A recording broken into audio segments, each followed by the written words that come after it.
एक चिड़िया की इन 6 बातों को आपने याद कर लिया तो आप कभी जीवन में धोखा नहीं खा सकते। वो 6 बातें कौन सी हैं, उन्हें समझने के लिए आपको हमारी वीडियो को पूरा देखना होगा। काम्पिल देश में एक ब्रह्मदत्त नाम के राजा हुए थे, जिनके महल में एक पूजनिया नाम की चिड़िया रहती थी, जो राजा ब्रह्मदत्त के प्रेम स्नेह के कारण उनकी सहचरी बन गई थी। राजा के महल में ही चिड़िया का घोंसला रखा हुआ था। एक दिन राजा के घर में एक पुत्र का जन्म हुआ और उसी समय चिड़िया ने भी एक अंडा रखा, जिससे एक बच्चा उत्पन्न हुआ। वह चिड़िया अपने बच्चे से और राजा के बच्चे से समान प्रेम करती थी। वह रोजाना घूमने जाती थी तो हमेशा 2 फल लाया करती थी, एक फल अपने बच्चे के लिए और एक फल राजा के बच्चे के लिए, जिससे वे दोनों बच्चे बहुत प्रसन्न रहते थे। एक दिन की बात, जब चिड़िया कहीं बाहर घूमने गई तो राजकुमार की धाएं उस चिड़िया के बच्चे को घोंसले से निकालकर राजा के बच्चे को उससे खिलाने लगी। हुआ ये कि राजा के बेटे से चिड़िया के बच्चे की कसकर पकड़ने के कारण मृत्यु हो गई। रोज की तरह जब चिड़िया लौटकर आई और उसने अपने बच्चे को मरा हुआ देखा तो वह चिड़िया अपने बच्चे के गम में बहुत विलाप करने लगी। यह देखकर राजा को बहुत दुख हुआ। गुस्से में चिड़िया ने राजा से कहा, रे नराधम, तूने मेरे बच्चे को अपने बच्चे से खिंचवा कर मरवा दिया। तू तो सनातन धर्म को जानने वाला है, फिर भी तू भूल गया कि शरण में आए हुए की, भूख से व्याकुल की, शत्रुओं द्वारा पीछा किए जाने वाले की और लंबे समय से अपने घर में रहने वाले की हमेशा रक्षा करनी चाहिए। यदि मनुष्य इनकी रक्षा नहीं करता है तो वो निसंदेह कुंभी पाक नरक में पड़ता है। दोस्तों, इतना कहकर चिड़िया ने राजा के बेटे की अपने पंजों से दोनों आंखें फोड़ डाली और आकाश में उड़ गई। अपने पुत्र को दोनों आंखों से अंधा देखकर चिड़िया के किए पर राजा को क्रोध तो बहुत आया, परंतु वो ये सोचकर अपने क्रोध को दबा गया कि मेरा पुत्र तो सिर्फ अंधा हुआ है, पर उसने तो अपना बच्चा खोया है। राजा क्रोध को शांत कर चिड़िया से कहने लगा, हे भीरू, तूने जो किया है बहुत अच्छा किया है। अब शोक को त्याग कर पहले की भांति हमारे घर में आकर के रहो।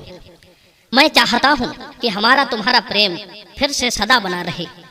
दोस्तों, राजा के इस तरह बुलाने पर चिड़िया कहने लगी, हे महाराज, मैं अपने समान ही तुम्हारे पुत्र प्रेम को भी जानती हूँ।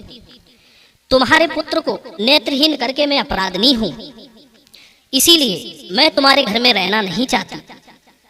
कहते हैं, खोटे मित्र, खोटे देश, खोटे राजा, खोटे बंधु बांधव, खोटे पुत्र, खोटी भार्या को दूर से ही त्याग देना चाहिए, क्योंकि राजन, खोटे मित्र से प्रेम नहीं होता, खोटी भार्या से सुख नहीं मिल सकता, कुपुत्र से पिंड नहीं मिल सकता और खोटे राजा से न्याय की आस नहीं की जा सकती। कुमित्र पर भला विश्वास कैसे किया जा सकता है? कुदेश में जीना भी संभव नहीं है और खोटे राजा से सदा भय बना रहता है और कुपुत्र से तो सब प्रकार से दुख ही मिलता है। जो मनुष्य अपराधी पर विश्वास करता है वह अनाथ और दुर्बल मनुष्य की तरह लंबे समय तक जीवित नहीं रह सकता। अविश्वासी का विश्वास कभी न करें, क्योंकि ऐसे लोगों पर विश्वास करने से जो भय उत्पन्न होता है वह जड़ को भी काट डालता है। जो मनुष्य राजा के सेवकों पर तथा वर्णशंकर जाति के लोगों पर विश्वास करता है वो ज्यादा दिनों तक जीवित नहीं रह सकता। कहते हैं, मनुष्य बार बार के बैर होने के भय से शत्रु को जीवित नहीं रखते, क्योंकि शत्रु को, अग्नि को और ऋण को यदि थोड़ा भी बाकी रहने दिया तो ये फिर इकट्ठा होकर बढ़ने लगते हैं। इसलिए इनके शेष को भी शेष नहीं रहने दिया जाना चाहिए। एक बात और, अगर शत्रु एक साथ हंसता है, बोलता है, एक ही पात्र में साथ साथ भोजन भी करता है और एक ही आसन पर साथ साथ बैठता है तो वह अपने पिछले बैर को याद करता रहता है। दोस्तों, शत्रु के साथ संबंध करके भी उसके ऊपर विश्वास नहीं करें, क्योंकि इंद्र ने अपने दामाद होकर भी पुलोमा को युद्ध में मार डाला था।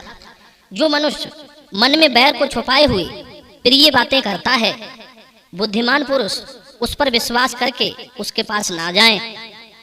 जैसे मृग बहेलिए के पास नहीं जाता है। यदि बैर रखने वाला शत्रु बढ़ रहा हो तो उसके पास निवास नहीं करना चाहिए। जैसे बढ़ती हुई नदी का वेग वृक्ष को गिरा देता है, शत्रु से उन्नति पाने पर मैं भी उन्नत हो गया हूँ, ऐसा विश्वास ना करें। जो मनुष्य इन बातों को ध्यान में रखता है वह कभी भी अपने जीवन में शत्रु से चोट नहीं खा सकता। इतना कहकर वह चिड़िया आकाश में उड़ गई। दोस्तों, यदि वीडियो से आपने कुछ सीखा हो तो वीडियो को लाइक करते हुए कमेंट सेक्शन में आप अपनी राय रख सकते हैं। आप सभी दर्शकों का बहुत बहुत धन्यवाद। जय श्री कृष्णा, जय सिया राम।